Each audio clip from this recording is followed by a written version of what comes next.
This is From Courtroom to Carline, the podcast where we discuss life as a lawyer and a parent. I'm Jenna. And I'm Rick. Your hosts and partners both in the courtroom and in parenting. Join us as we navigate the fascinating worlds of law and family life.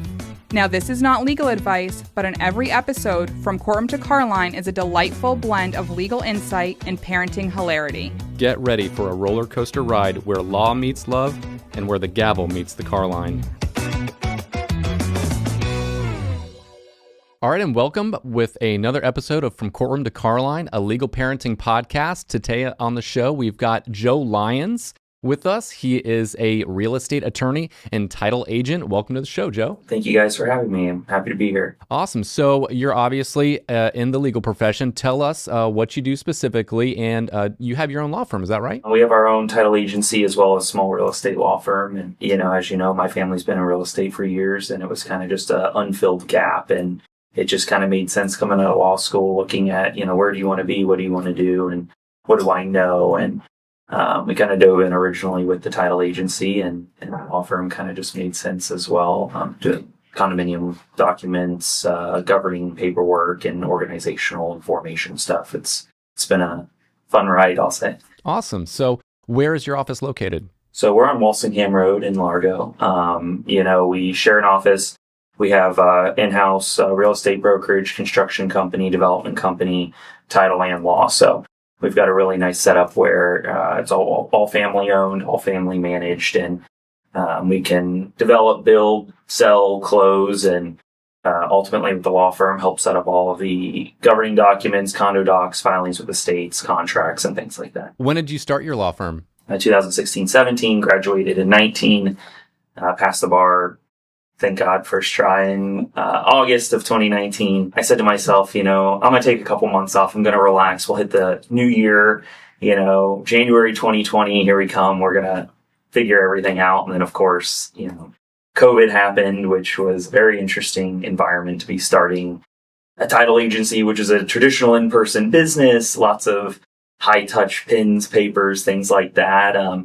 So, the world was closed for a little bit, but it actually really helped with smaller title companies and law firms and things like that, in my opinion, because we moved and it really helped to push the remote closing space, which allowed us to have like a slimmer staff as well as, lean into remote online notarizations, remote closings and things like that. So while ultimately it was like a real challenge up front, it kind of, I think, in some ways led to our success because it allowed us to have a little bit more of a streamlined process in our office. So it was cool. So about 2021 is really when we got up and running. Everything was kind of formed in 2020 after the world settled down a little bit. And probably first clients started rolling in around 2021. So I know your dad's been obviously in real estate for a while. Is that why you took the real estate title agent track after law school? So I originally wanted to do estate planning and elder law and things like that. I was very lucky to have the opportunity to work with Alan Gassman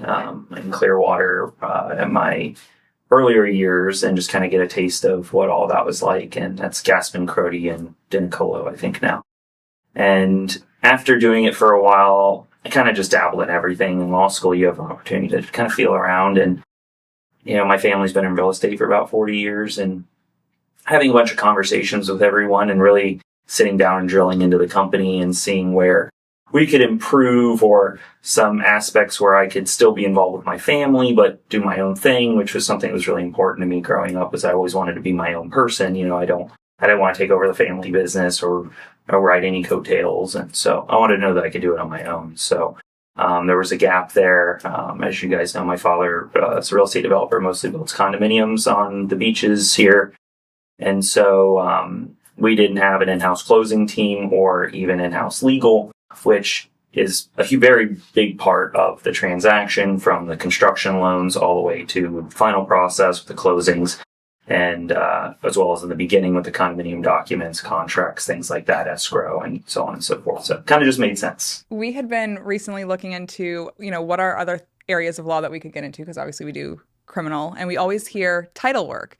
So we start doing some research into title work and how to have a title agency, and way over our head in terms of, starting it from the ground up. But I think when you have family that's in that area already, it makes sense. And, I think our phones are always listening. But as I was researching title work, I got an ad on my phone, and it was a real estate investor that opened up his own title agency because it just made sense financially for him. But it's definitely more involved and more complicated than what we were originally thinking. Right, and it's becoming more and more complicated. There's more and more governmental regulations that are changing every single day, with the FinCEN, the financial crimes enforcement stuff and everything like that. And, I don't know if I knew what it all entailed when we got into it. And I got some really good advice when I was very young. It was to work for yourself as soon as possible. So I didn't spend a lot of time working under somebody in a title agency before we took it on. I know the right people. I have the right phone numbers. I have the right contacts. I can get questions answered. And my father had worked with the same gentleman who was retiring in that industry for years. And I considered him like, a contact. And so we're underwriting with Old Republic these days. But we're through something called Attorneys Title Fund Services. I'm not sure if you've ever heard of the fund. No. So the fund is a subsidiary, a branch of Old Republic. And so they're in Florida only right now. And they work with only attorneys in the title space. And so they have an amazing underwriting hotline with experts and individuals who've been in the industry for years. So if I ever have a question, pick up the phone, you get a senior attorney who has seen everything and has very good answers, very amazing support base. And we absolutely could not have done it without them. I've never been with any other underwriters, and I've never been with any other subsidiaries of underwriters, and we don't intend to go anywhere else. And you always get sold or called or, hey, can you come, work with, would you like to underwrite with Fidelity, or would you like to underwrite with Chicago Title or whoever? And there's just nothing anybody could do to pull us away, because without their support, we absolutely wouldn't have been able to do what we're doing now.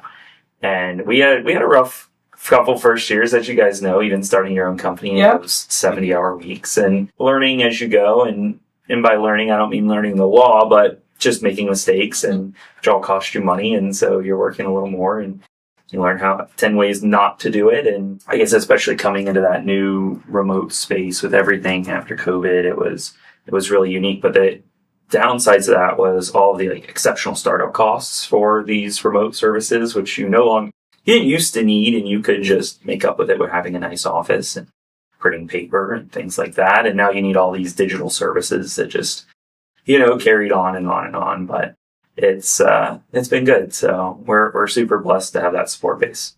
And I talk to a lot of attorneys when they're first starting out, and they always say the same thing, is that when they started at their law firm, they took any case that came through the door. Even if they weren't sure exactly how to handle it at first, they would figure it out. And that's the way you get clients. You can't be scared to take on those challenging cases or those new cases. You have to be willing to put in the work to not only learn something new, but, execute and get the result for your client. And so when you start your law firm, that's a given. You have to take on stuff that you may not necessarily know or be a professional expert at in the beginning, but you learn and you get there and you learn from your mistakes, and that's what makes you better with experience. Absolutely. I think the second closing we ever had was one of the most complicated still to this day. And I think we did in 124 closings, which is a good number. We were in, with the fund, we're in something called the Diamond Club, which is top 100 underwriters or agents under the fund in Florida.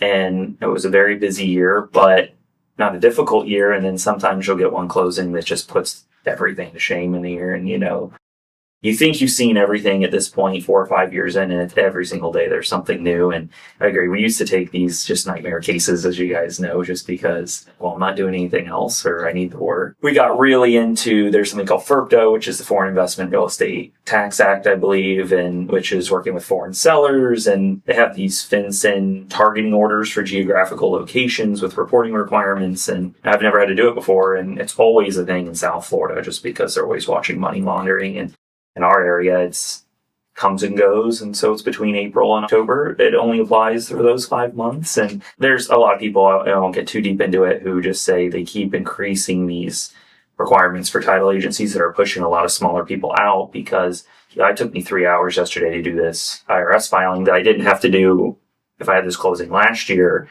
It didn't take those resources. And we can't charge for it. It doesn't make us any more money, and if we don't do it, we're, heavily audited, scrutinized, or penalized. And title insurance tax rates are set by statute. So your flexibility on that's non-existent. It's very, very hard to keep squeezing the pennies out of some of these places. But a lot of attorneys we know would start, we were discussing it earlier, I have to talk about it now, but Stacey Kemp's law firm, which is exceptionally successful, I believe. She was telling us at one point they had started with the title agency. And I think a lot of people, if you can automate it, it's great. If you can get a really great group of staff, but I don't know that it's something I want to do long term, or even scalability is there long term with. I think it kind of depends on the administrations, right? Like some come in with heavy regulations, some have lighter regulations and different things. So I could talk forever about it. And you bring up a good point. You're always having to keep up to date with the changing rules and regulations. And, the same goes for criminal attorneys. Laws get passed in the legislature, every single year. And one of the ones that I saw was going to take effect this summer was the Boating Freedom Act. Before, where you were on the water in a boat, Florida Fish and Wildlife, or that the sheriff's just passed, office. Right? Yes, like yesterday or something. Yes, yeah, just passed. They used to be able to stop you on the water without probable cause, just to do a safety inspection. But now they need probable cause. I remember when we were dating, we went out on one of his friend's boats, and I am not really a boat person. I get seasick. But anyways, I was trying to, do what I had to do to hang out with Rick. And we went out, we're on this boat, and the, Coast Guard or somebody pulls up, and Rick's like, don't talk, just do what they ask. And they came right on the boat, and it was my first time experiencing that. And I was like, okay, well, this is a thing I had never known. But it was interesting now to see, that things have changed. And had that been now, that wouldn't be happening. But just... I come from a boating family, and my family, we used to go, we still do if we can. The weather's been really bad lately, but we'll go every year to the Keys, and for lobster season, my dad's been going since he took me when I was like 6 months old. So I've been in my life, and I'm not personally a boater, but I'm very, familiar. And in the Keys, they pull everybody over just to see if anybody's catching illegal sized game, fish, lobster, whatever. And I appreciate that. I appreciate what our law enforcement agents do. But it is a lot of just stop and see. Yeah, I mean, I understand it's tough to have probable cause on a boat and things like that. And there are some instances where, they are protecting the environment down there a lot. But I think up here, it's kind of, just figure it out as we go. And I remember even when I was really young, just getting stopped and do you have enough life vests on the boat? And always the life. My dad is a by the book guy. There was never any issues, but I remember it as a child because first time you get blown, like, oh my gosh, am I going to jail? Right. Get in trouble? What are you doing? And they're looking for things a lot of times to find wrong. And it's not really how it should be. So I'm glad to see some freedom, especially with our industry here. It's a big deal. So I think the trick with that new law is that you have to have the decal on the boat that shows that you've been inspected and have passed, and it's valid for a certain number of years or something. So I think that's going to be the key piece that people may forget is like, hey, you need to go get your inspection decal, put that on your boat to protect you. So you bring up Stacey Kemp. So obviously your dad's been in construction for 40 plus years. Tell me about his role in her house, which just got some press in the Times lately. Yeah, so my father's built a little over 4,000 condominium units up and down the beaches over the last 40 years. And not so much residential homes. He started there, got in the condominiums, and I always ask him, why would we, build condos instead of houses and things like that. And he says, well, I could build a house in 18 months or I could build a 60-unit condominium in 18 months. And you're dealing with 60 buyers, which is a little bit more trouble. But again, your parameters are pretty set and give them selections and limit everything they're able to choose. And so his relationship with Stacey has always been amazing. She was amazing to work with. And he built her her Trinity office. And I don't remember how they got, I think he built a Remax next door and they got talking. And so he built their legal office, which I believe they outgrew almost immediately. Her growth's been amazing at their company. And she'd asked him to build a house. And he's like, well, Stacey, I don't really build houses. And then, so we'll just take a look at it. And so that house was around 26,000 square feet. Wow. Took about 3 years. Wouldn't have if we didn't deal with some of the environmental issues like with the storms. And gosh, it might have even been back to 2020. I'm trying to think of when that project started. There was just a little bit of, should have been a 2-year project, but outside of his control. And house turned out amazing. I think the pool's like 185 feet long or something. It's infinity edge. It's got 240 pilings in the pool just to maintain its levelness, because if it's not completely level, water doesn't flow over. It's got these really crazy custom I-beams, steel I-beams that had to be custom manufactured, and it's a marvel. Phil Keane was the architect on it. He's out of Orlando, and I've always loved architecture. If I was any better at math, I probably would have been an engineer and architect or something like that. I like the uniqueness of it. I've grown up seeing kind of a copy-paste business model, and it works, right? My dad's always said he got some advice when he was younger, and it says, sell to the masses, live with the classes, right? And he's like, well, how many 26,000 square foot homes are there on the market that you can even build? Or as much as you may enjoy that, or being able to do these fine details and these really amazing pools and things like that, it's not necessarily out there. But one of my real passions is architecture, and I'm currently building my own modern contemporary home in Seminole, and should be finished about this month. But it's very different. It's not for everybody. But again, so I've seen a lot of the same architectural in Florida over my life that I wanted to do something different. And I would have enjoyed being an architect in another life. And I definitely think at some point I would like to transition maybe into luxury homes. With the overdevelopment of Pinellas County, it's very, very hard just to find land to even build something, which is why they kind of went out to the Trinity, Odessa area. And the last few places you can kind of find some open real estate and privacy and things like that. So we were out there not too long ago for baseball. Little Saturday afternoon baseball trip with the boys. It's a nice area, and it's not too far. It's 19 gets to be a nightmare, but that's not that bad, as far as it goes. And I remember growing up as a kid driving down old Keystone Road, and the house on that road. There's lots of nice houses on that road now, but the one house on that road that everyone knew about was Matt Geiger's house. Yep.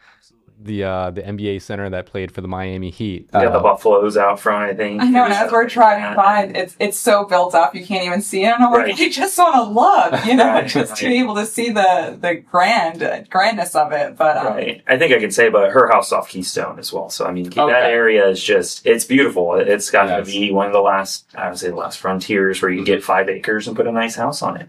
Yeah. And not wonder if you're overbuilding for the area and things like that. And I play with the idea of going out there myself, but I like Pinellas County a lot. So I'm 5th generation Floridian. You're, second or third? You've been here. Your family's been here a long time as well. My grandfather was St. Pete, so maybe, third. Yeah. Right. And so my great uncle was Sheldon Walsingham in our office on Walsingham Road. He had orange, I don't know if they're orchards, farms out here as well. So family's been here forever. I joke about leaving in the traffic and things like that, and I don't think I ever will. But it's great. It's been great for industry, right? You can't complain. So well, and I think especially for us, we've become so familiar with the courts here, whether it's Pinellas, a short drive to Hillsborough, Manatee, and if we're out too far, it's just we don't know if we're gonna have to find a new home for our law office. And it's just when you start building connections and you're networking and you're meeting people, this becomes, your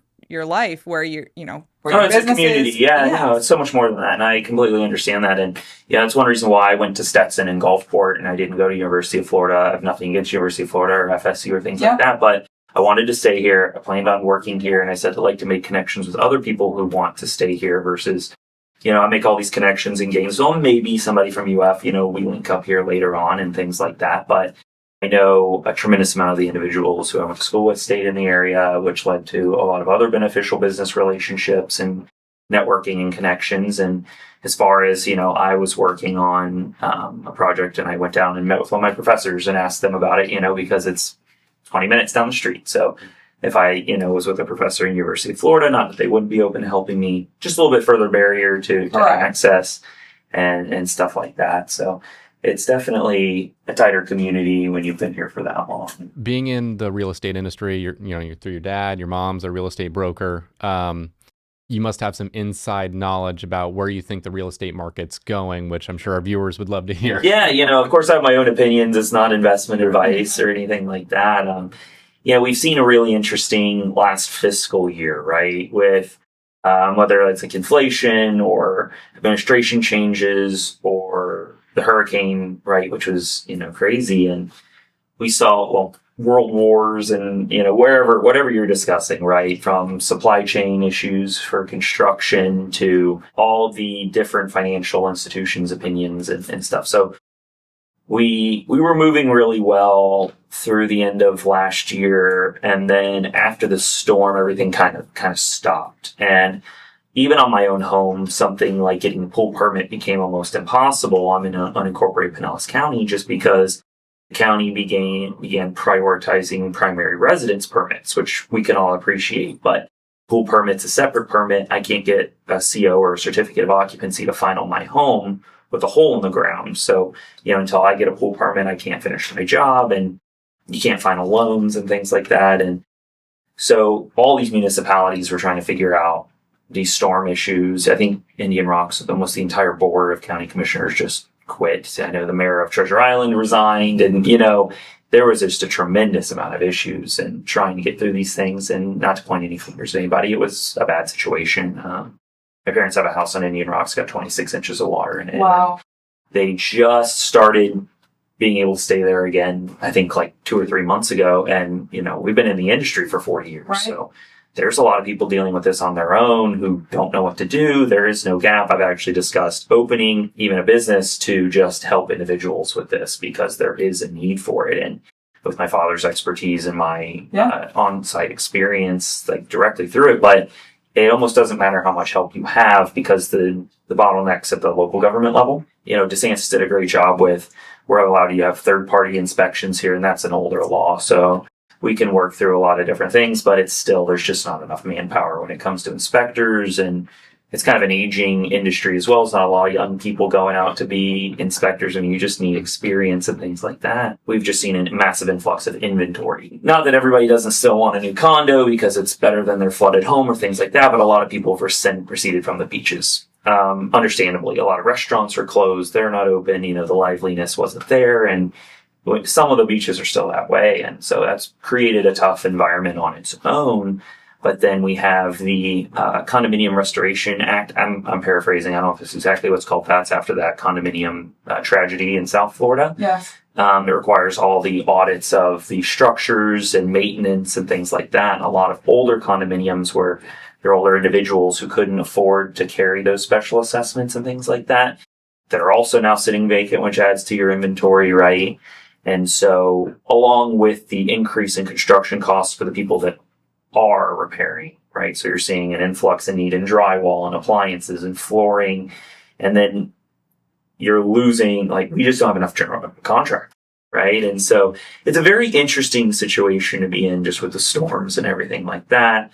Plus, I think I read something the other day that the global market, we have around 500,000 more homes on the market than there are buyers. Mm-hmm.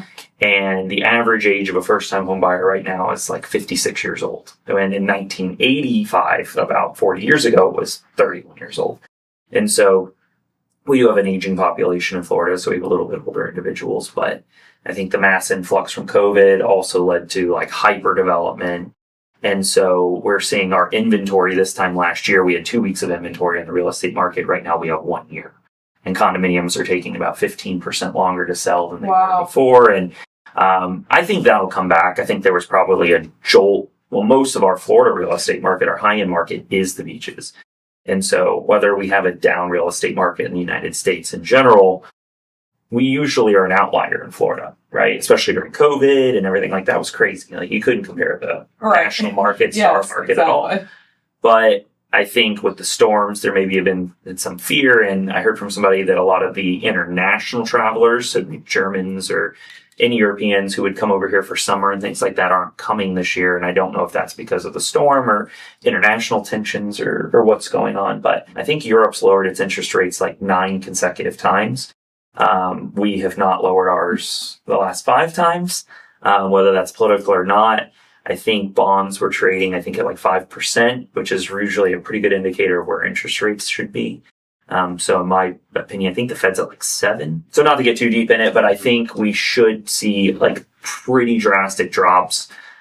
Jerome Powell, who's head of the Fed, I think his term comes to an end next year. I don't know if it's going to take that long. I don't know if it's him or he's got going on, but that's just my opinion. Okay. I'll talk forever about it. So no, it's great advice. The kind of shifting gears, I know you've been, in this real estate world for a while.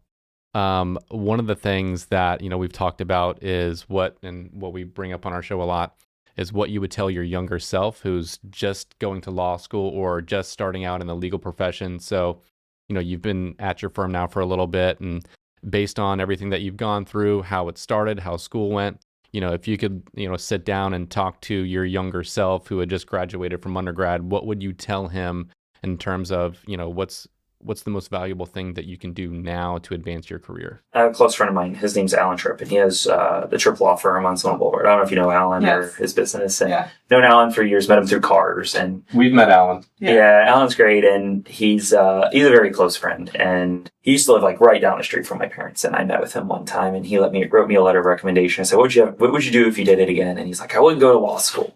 And I'm like, but Alan, you're very successful. You have a beautiful home, a beautiful family, beautiful cars, things like that. And I have to resist the urge to not say the same thing just because, and I think we'll always feel like that, right? The grass is always greener or whatever. Like, oh man, if I had those 7 years of real world experience, what could I have done over that time? And, but I'm not unhappy where I ended up. So, law school was hard for me. Like the whole educational process was hard for me. And, knowing, I think I knew it was going to be hard going in, but being able to know that it's going to get better, you're going to get there, to stick with it. And I'm glad I didn't quit. But a lot of people, I think, probably would see that upfront barrier to starting your own business in the 70-hour, 80-hour weeks. And it gets hard, but I think it's like the most rewarding form. You either build your dream or you build somebody else's. And there's really just no in between. And we can all look back and say, what would we have done different? And maybe it would have worked out, maybe it wouldn't. And I know now that if I had just stuck to real estate and things like that, we do have a lull in the market right now. And I think real estate markets are cyclical, right? We have an up and a down, and you can track the charts just like any stock or anything like that. And something that scared me growing up was seeing those lulls in the market. And so at least the real estate or the legal profession, I sit down like, oh, should I start a personal injury law firm or should I do this? And at the end of the day, I think there's a book and it's like 600 jobs you can do with a law degree. And I'm sure there's more. So having the opportunities, I'm very glad that I did it. I would probably tell myself to stick with it. It's going to be hard, but it's probably, it'll be worth it in the end. So I think, we feel the same way. Sometimes we'll sit down and we'll, reevaluate things and ask ourselves, is this where we should be? Should we have done this? But I think we obviously made the decision, all of us, to go to law school, and it's benefited us in certain ways. And whether or not we continue on the same path or we grow or we have, new opportunities that arise, I'm grateful for the experience, like you said. So I just have to remind myself sometimes, when you're in the thick of it all or you're going through a case that, you're like, what am I doing here? But just remembering that, I made the right decision. And you have a good saying, you either build your dream or you build somebody else's dream. And I think that is so key, because graduating from law school, you see these attorneys that are going to work for insurance defense firms, working, 70-hour weeks and things like that. And I just look at that and I can't do that, because you're breaking your back for who? It's not, you're, right. Yes, you may be being compensated for it, but what are you building on your own? Right. And you guys are doing it for your family as well. Absolutely. And, it's so much easier when you're doing it directly to benefit your children or your family or their futures and things like that versus, my father has a business he could hand down to his children. I would like to develop a business I could hand down to my children. And, I don't have anything wrong with individuals just go get a really good job being an employee somewhere, but they're both hard. Both things are going to be hard, and they say pick your hard, right? Yeah. And so I think it's definitely very, very rewarding. I wouldn't say I'm not at a point in my career where I'm kind of having that evaluation. Like, is this what I want to keep doing? Do I want to scale this business? And looking at the economy and the real estate market along with those things.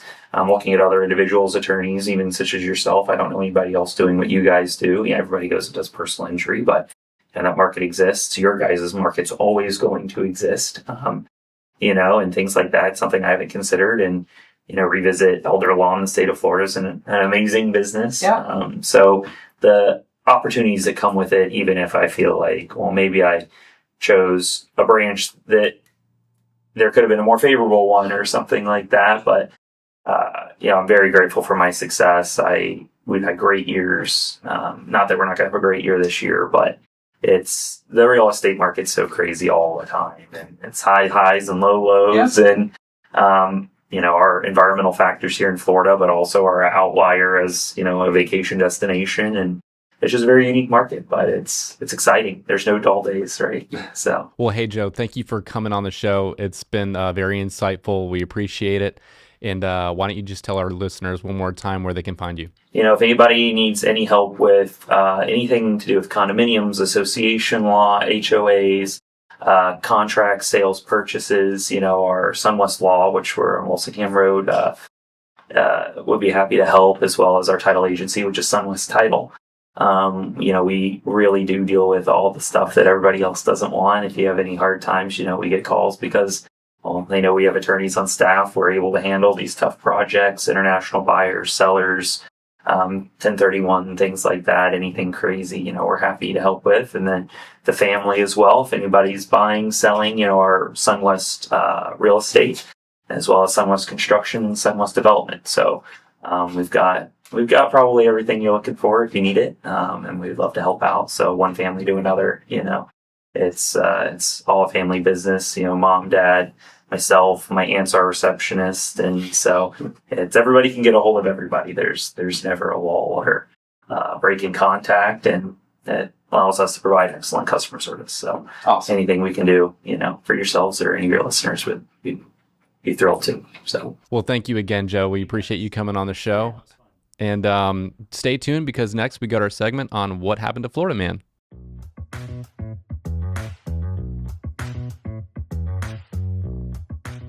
Welcome back for this segment on what happened to Florida Man. In this story, we've got a gentleman in Jacksonville who was being questioned by the police who were on horseback, and he ended up running from the police. Not a good idea when they're on horseback because the horse doesn't really get tired, and this was all captured on body cam. And so after a good 5 to 10 minute chase, the man eventually gave up, and he was arrested. He was charged with obstruction or resisting an officer without violence, which is a first-degree misdemeanor. And the end result was he saw the judge at his first appearance court, entered a guilty plea, and was sentenced to time served and a fine, and he got out the next day. And that was the end of his case. I think the confidence to think that you can outrun a horse is pretty incredible. Hopefully he puts that confidence to good work elsewhere, but still nonetheless so. Thank you again for tuning in, and stay tuned because we've got some great episodes lined up for our listeners. So this has been another episode of From Courtroom to Carline, a legal parenting podcast.